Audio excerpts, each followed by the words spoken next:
ಎಲ್ಲರಿಗೂ ನಮಸ್ಕಾರ ಸ್ನೇಹಿತರೆ. ನಮ್ಮ ಸೌ ಕಿಚನ್ ಯೂಟ್ಯೂಬ್ ಚಾನಲ್ಗೆ ಎಲ್ಲರಿಗೂ ಸ್ವಾಗತ. ಇಂದಿನ ರೆಸಿಪಿ ಎಲ್ರಿಗೂ ಇಷ್ಟವಾಗುವ ಮೃದುವಾದ ಮತ್ತು ತುಂಬ ರುಚಿಯಾದಂತಹ ಅಕ್ಕಿ ರೊಟ್ಟಿನ ಮಾಡ್ಕೊಳ್ತಾ ಇದ್ದೀನಿ. ಇದನ್ನು ಮಾಡ್ಕೊಳ್ಳೋದು ಸಹ ತುಂಬಾ ಸುಲಭ. ನಾನಿಲ್ಲಿ ಯಾವುದೇ ಥರ ಎಣ್ಣೆ ಬಳಸ್ಕೊಂಡೇ ಈ ರೀತಿಯಾಗಿ ರೊಟ್ಟಿನ ಮಾಡ್ಕೊಂಡಿದ್ದೀನಿ. ಇದ್ರ ಜೊತೆಯಲ್ಲಿ ನಾನು ಕೆಂಪು ಚಟ್ನಿನ ಮಾಡ್ಕೊಂಡಿದ್ದೀನಿ. ಬನ್ನಿ ಇವಾಗ ಇದನ್ನು ಯಾವ ರೀತಿಯಾಗಿ ಮಾಡೋದಂತೇಳಿ ನೋಡೋಣ ಸ್ನೇಹಿತರೆ. ನಾನಿಲ್ಲಿ ಮೊದಲೇದಾಗಿ ಅಕ್ಕಿ ಹಿಟ್ಟನ್ನ ಸೇರಿಸ್ಕೊಳ್ತಾ ಇದ್ದೀನಿ. ಒಂದು ಬೌಲಿಗೆ ನಾನಿಲ್ಲಿ ಒಟ್ಟು 400 ಗ್ರಾಮ್ ಅಷ್ಟು ಅಕ್ಕಿ ಹಿಟ್ಟನ್ನ ಸೇರಿಸ್ಕೊಳ್ತಾ ಇದ್ದೀನಿ. ಇವಾಗ ಇದ್ರ ಜೊತೆಯಲ್ಲಿ ನನಗೆ ರುಚಿಗೆ ಎಷ್ಟು ಬೇಕು ಅಷ್ಟು ಉಪ್ಪನ್ನು ಸೇರಿಸ್ಕೊಳ್ತಾ ಇದ್ದೀನಿ. ಎರಡನ್ನೂ ಮೊದಲಿಗೆ ಮಿಕ್ಸ್ ಮಾಡ್ಕೊಳ್ಳೋಣ. ಉಪ್ಪು ಮತ್ತು ಅಕ್ಕಿ ಹಿಟ್ಟನ್ನ ಮೊದಲು ಮಿಕ್ಸ್ ಮಾಡ್ಕೊಳ್ಳೋಣ. ಈ ರೀತಿಯಾಗಿ ಮಿಕ್ಸ್ ಮಾಡ್ಕೊಂಡ್ಮೇಲೆ ನಾನಿಲ್ಲಿ ಸ್ವಲ್ಪನೇ ನೀರನ್ನ ಸೇರಿಸ್ಕೊಂಡು ಅಕ್ಕಿ ಹಿಟ್ಟನ್ನ ಚೆನ್ನಾಗೆ ನಾದ್ಕೋಬೇಕು.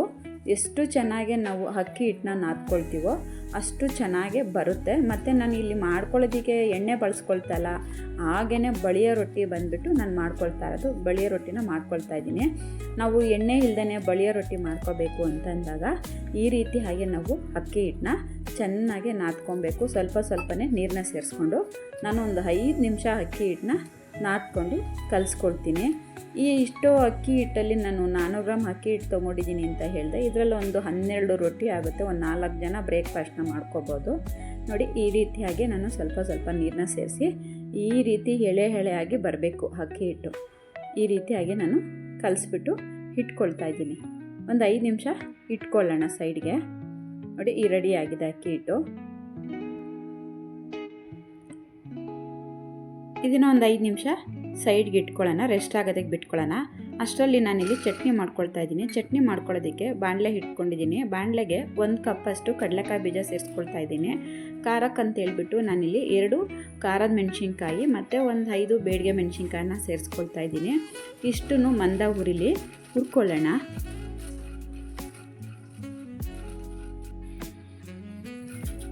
ಸ್ವಲ್ಪ ಕಡಲೆಕಾಯಿ ಬೀಜ ಹುರ್ಕೊಂಡು ಆದಮೇಲೆ ನಾನಿಲ್ಲಿ 2 ಸ್ಪೂನಷ್ಟು ಕಡಲೆಬೇಳೆ ಸೇರಿಸ್ಕೊಳ್ತಾ ಇದ್ದೀನಿ.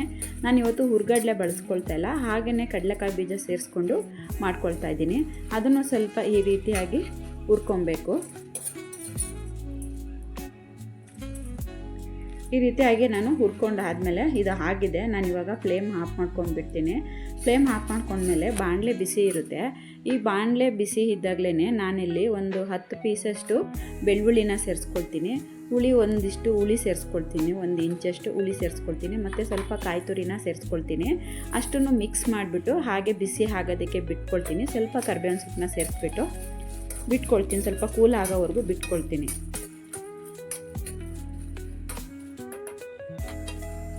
ಇದರೆಷ್ಟ ಕೂಲ್ ಆದಮೇಲೆ ನೋಡಿ, ಇವಾಗ ನಾನು ಮಿಕ್ಸಿ ಜಾರ್ಗೆ ಸೇರಿಸ್ಕೊಂಡು ಚಟ್ನಿ ಥರ ರುಬ್ಕೊಳ್ಳೋಣ. ಸ್ಟಾರ್ಟಿಂಗೆ ನಾವು ತರ್ತರಿಯಾಗಿ ರುಬ್ಕೊಬೇಕು, ನುಣ್ಣಗೆ ರುಬ್ಕೋಬಾರ್ದು. ಇದ್ರ ಜೊತೆಯಲ್ಲಿ ನಾನಿಲ್ಲಿ ರುಚಿಗೆ ತಕ್ಕಷ್ಟು ಉಪ್ಪು ಮತ್ತು ಸ್ವಲ್ಪ ನೀರನ್ನ ಸೇರಿಸ್ಕೊಳ್ತೀನಿ.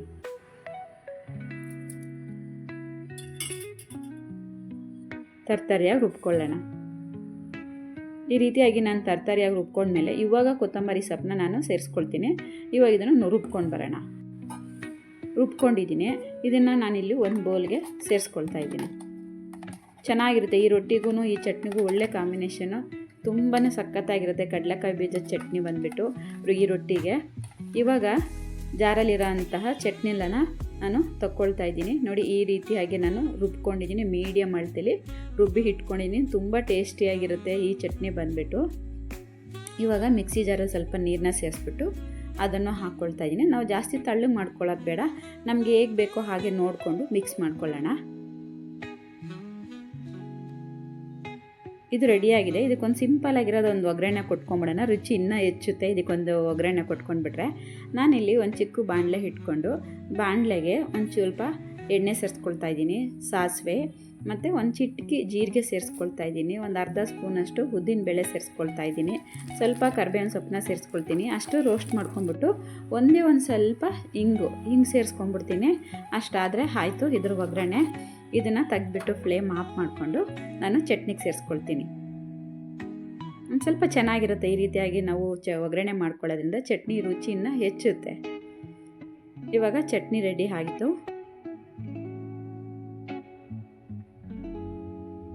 ಸಿಂಪಲ್ ಈಸಿಯಾಗಿರೋದು ಚಟ್ನಿ ರೆಡಿಯಾಗಿದೆ ಕಡಲೆಕಾಯಿ ಬೀಜದ್ದು. ನೋಡಿ ನಾನು ರೊಟ್ಟಿ ಮಾಡ್ಕೊಳ್ಳೋಕ್ಕೆ ಈ ರೀತಿ ಇರೋವಂಥ ಹಂಚನ್ನ ತೊಗೊಂಡಿದ್ದೀನಿ. ಹಂಚು ಬಂದ್ಬಿಟ್ಟು ಈ ರೀತಿಯಾಗಿ ಮಂದ ಇರಬೇಕು. ನಾನು ಈ ಹಂಚು ಬಂದ್ಬಿಟ್ಟು ಬೇರೆ ಏನು ಮಾಡೋದಕ್ಕೂ ಬಳಸ್ಕೊಳ್ಳೋದಿಲ್ಲ, ಬರೀ ಅಕ್ಕಿ ರೊಟ್ಟಿ ಮಾಡೋದಕ್ಕೆ ಮಾತ್ರ ನಾನು ಈ ಹಂಚನ್ನ ಬಳಸ್ಕೊತೀನಿ. ನೋಡಿ ಹಂಚನ್ನ ನಾನಿವಾಗ ಗ್ಯಾಸ್ ಅಂಟಿಸ್ಬಿಟ್ಟು ರೆಡಿ ಮಾಡಿ ಇಟ್ಕೊಂಡಿದ್ದೀನಿ. ನಾನು ಚಟ್ನಿ ಮಾಡ್ಕೊಳ್ಳೋ ಅಷ್ಟರಲ್ಲಿ ಅಕ್ಕಿ ಹಿಟ್ಟು ನೋಡಿ ಈ ರೀತಿಯಾಗಿ ನೀಟಾಗಿ ನೆಂದಿದೆ, ನಾದ ಬಂದಿದೆ. ಇವಾಗ ಹಂಚು ಕಾಯ್ದಿದೆ ಅಂತ ಸ್ವಲ್ಪ ಚೆಕ್ ಮಾಡೋಣ. ನೋಡಿ ಈ ರೀತಿ ಅದು ಕಾಯ್ದಿರಬೇಕು. ಆ ಟೈಮಲ್ಲಿ ನಾವು ಸ್ವಲ್ಪ ಅಕ್ಕಿ ಹಿಟ್ಟನ್ನ ತೊಗೊಂಡು ಈ ರೀತಿ ಹಾಗೆ ಬಳ್ಕೋಬೇಕು.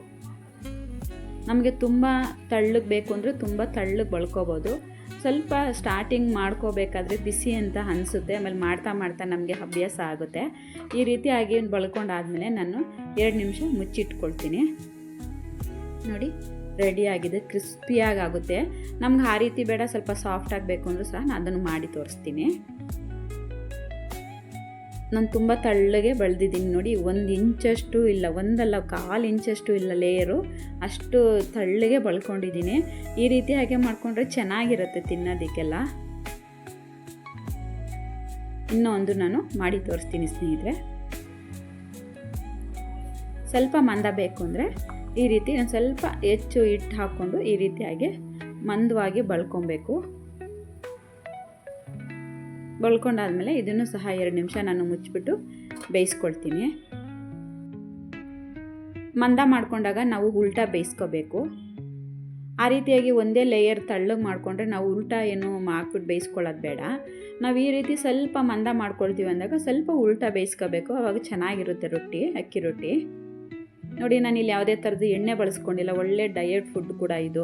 ಮತ್ತು ಲಟ್ಟಿಸ್ಬೇಕಾಗಿಲ್ಲ, ಮತ್ತು ಏನು ತಟ್ಟಬೇಕಾಗಿಲ್ಲ, ತುಂಬ ಸಿಂಪಲ್ಲಾಗೆ ಮಾಡ್ಕೋಬೋದು ಅಕ್ಕಿ ರೊಟ್ಟಿನ.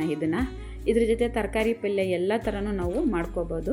ನೋಡಿ ಬಿಸಿ ಬಿಸಿ ಆದಂತಹ ಅಕ್ಕಿ ರೊಟ್ಟಿ ನಾನು ಮಾಡಿ ತೋರಿಸಿದ್ದೀನಿ ಸ್ನೇಹಿತರೆ. ನಿಮಗೆ ಇಷ್ಟ ಆದರೆ ಒಂದು ಲೈಕ್ ಮಾಡಿ, ನಿಮ್ಮ ಸ್ನೇಹಿತರಿಗೆಲ್ಲ ಇದನ್ನ ರೆಸಿಪಿನ ಶೇರ್ ಮಾಡಿ. ನೋಡಿ ಎಷ್ಟು ಚೆನ್ನಾಗಾಗಿದೆ, ಎಷ್ಟು ಸಾಫ್ಟಾಗಿ ತುಂಬ ತೆಳ್ಳಗಾಗಿದೆ. ಮತ್ತು ಫಸ್ಟ್ ಟೈಮ್ ಯಾರಾದರೂ ನನ್ನ ಚಾನಲ್ ನೋಡ್ತಿದ್ರೆ ನಮ್ಮ ಚಾನಲ್ ಸಬ್ಸ್ಕ್ರೈಬ್ ಮಾಡ್ಕೊಳ್ಳಿ, ಸೌ ಕಿಚನ್ ಯೂಟ್ಯೂಬ್ ಚಾನಲ್ನ. ಇದ್ರ ಜೊತೆಲಿ ಚಟ್ನಿ ಹಾಕ್ಕೊಂಡು ತಿಂತಿದ್ರೆ ಸೂಪರು. ಯಾರೆಲ್ಲ ನನ್ನ ಚಾನಲ್ ನೋಡ್ತೀರೋ ಅವರೆಲ್ಲರೂ